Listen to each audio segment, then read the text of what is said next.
एक माँ अपने बच्चे को एक डरावनी जंगल में खो देती है। चारों ओर अंधेरा छाने लगता है और वह लगातार अपने बच्चे का नाम लेती है। माँ एक चौराहे पर खड़ी है, डर के मारे कांपती हुई, यह नहीं जानती कि कौन सा रास्ता चुनना है। तभी उसे धरती पर कुछ टूटे हुए पेड़ की टहनियां और बिखरे पत्ते दिखाई देते हैं। माँ अब और दृढ़ता से आगे बढ़ती है। झाड़ी में से गुजरते हुए उसके चेहरे पर दृढ़ता है। तभी उसे दूर कहीं एक हल्की आवाज सुनाई देती है।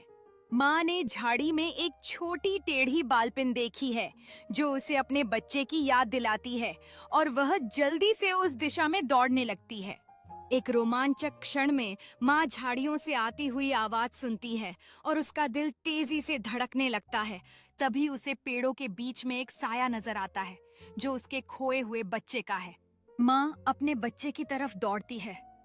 उसकी बाहें फैलाए हुए आंसू खुशी से भर जाते हैं और बच्चा उसे गले लगाता है। चारों ओर वही डरावना जंगल अब सुरक्षित महसूस होता है। एक माँ अपने बच्चे को एक डरावनी जंगल में खो देती है। चारों ओर अंधेरा छाने लगता है और वह लगातार अपने बच्चे का नाम लेती है। माँ एक चौराहे पर खड़ी है, डर के मारे कांपती हुई, यह नहीं जानती कि कौन सा रास्ता चुनना है। तभी उसे धरती पर कुछ टूटे हुए पेड़ की टहनियां और बिखरे पत्ते दिखाई देते हैं। माँ अब और दृढ़ता से आगे बढ़ती है। झाड़ी में से गुजरते हुए उसके चेहरे पर दृढ़ता है।